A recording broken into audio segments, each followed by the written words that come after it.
गुरुओं के नाम पर चल रहे हैं, भगवान नहीं, ईश्वर नहीं।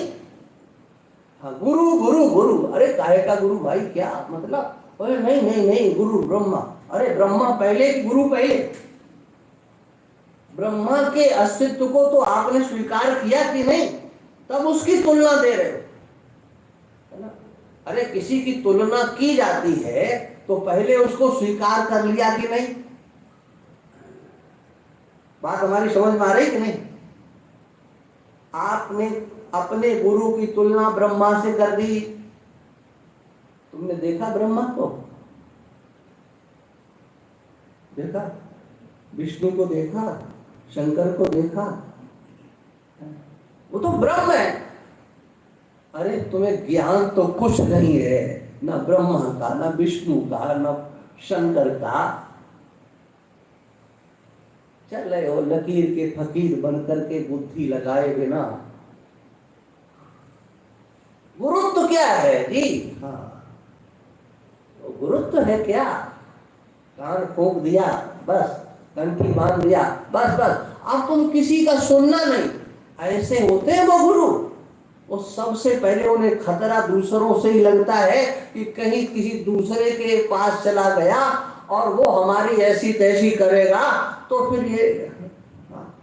इसलिए सबसे पहला उनका मंत्र होता है, देखो बस बस, अब तुम किसी की सुनना नहीं, हमने जो कहा सो बस बस, इसके सिवा कुछ नहीं। ये आज चल रहा है, सनातन धर्म के विरुद्ध एक षड्यंत्र चल रहा है।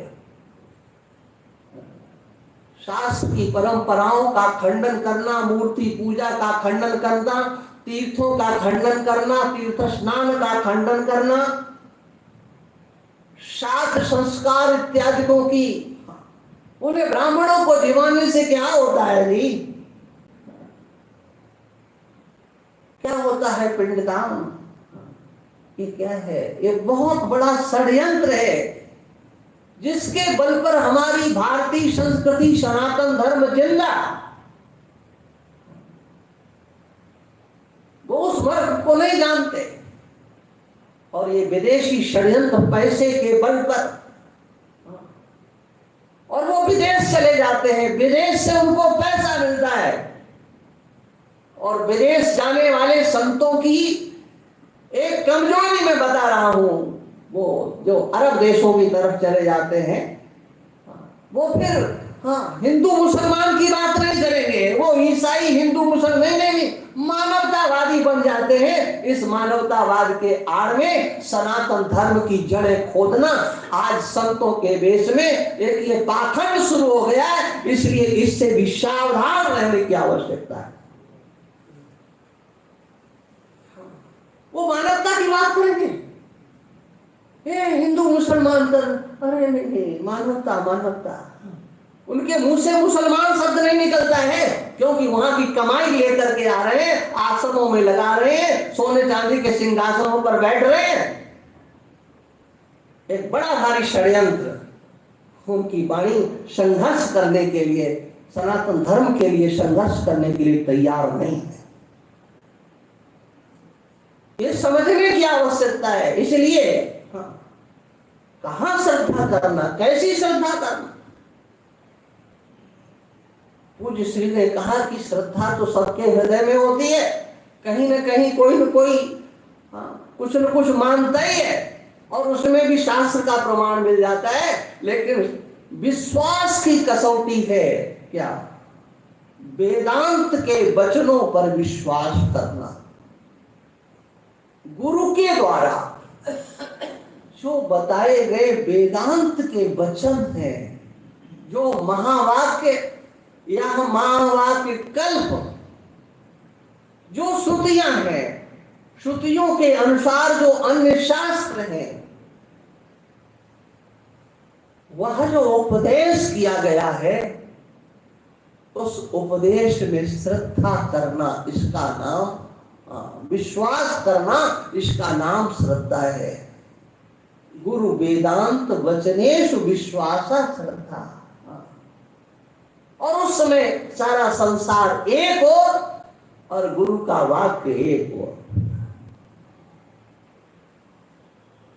जितने आपके ऊपर आरोपित किए गए नाम, रूप, कुल, गोत्र, जाति, संबंध और तुम्हारी अपनी सोच, उन सब में परिता लगा करके एक नया दर्शन दिया जाता है। कबीरदास जी कहते ना, कबीरा खड़ा बाजार में ले लकूटा हाथ, जो घर फूके आपनो चले हमारे, आग लगाओ अपने हाथ से अपने घर में। तो ये कब लगेगी? ये जब गुरु के वचनों में विश्वास होगा, श्रद्धा होगी। और वो कौन से वचन? तुम सच्चिदानंद स्वरूप हो, न जायते मरेते वा कदाचिन, नायम भूत्वा भविता वा न भूया, अजो नित्यः शाश्वतोऽयं पुराणो। अरे शाश्वतोऽयं नहीं, शाश्वतोऽहं पुराणो। ये बोलो कौन सी आफत आ रही है? हाँ जी, मैं कह रहा हूं कोई पाप नहीं लगेगा। हाँ बोले भगवान ने तो अयम कहा है, आप अहम कहते हो। अरे अरे अयम आत्मा ब्रह्म श्रुति कहती है, तो जिसको तुम अयम आत्मा बोलते हो, अयम इसका नाम अहम ही है, इसलिए वो भी ठीक है। अयम नाम आत्मा का ही है। अयम आत्मा ब्रह्म माने यह जो इस उंगली का कल मैंने बताया था ना, यह जो निर्देश किया जाता है ये सच्चा निर्देश है। दूसरे की ओर उंगली उठती है तो ये उपदेश मिलता है, 3 उंगलियां तुम्हारी ओर जा रही हैं। दूसरे का जितना ध्यान रखते हो उससे 3 गुना ज्यादा कम से कम अपना ध्यान रखो। अयम का, इदम का नहीं, अयम का ध्यान करो। ये जो आपका आत्मा है ये ब्रह्म है, माने मैं ब्रह्म हूं, मैं सच्चिदानंद स्वरूप हूं।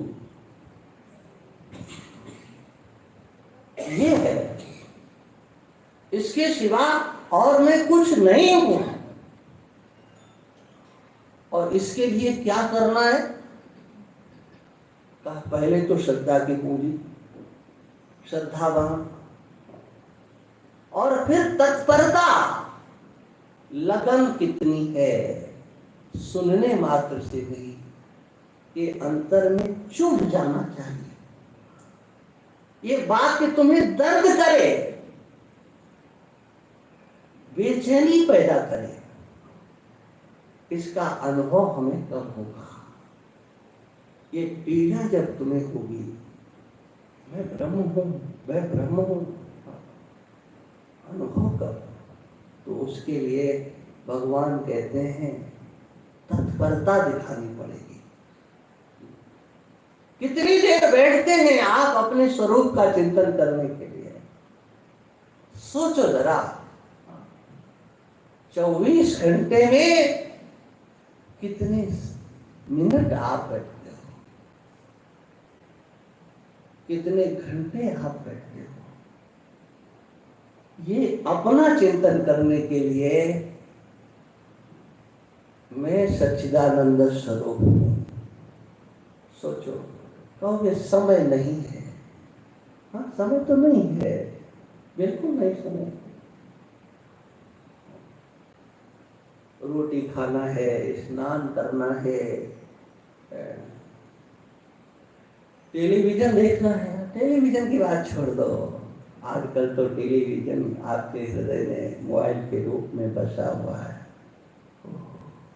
अब तो वो बेचारा रोता रहता है, आए आए कोई आए, बटन दबाए, कोई चलाए मुझे।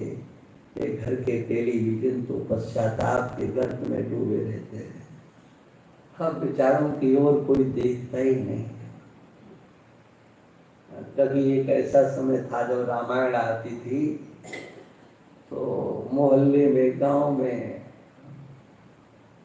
कहीं होता था। अरे नहीं होता, दूसरे गांव चले जाते थे लोग।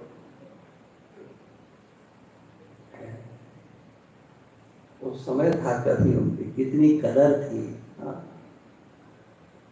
हाँ बेचारे लगा के रख दिए गए हैं।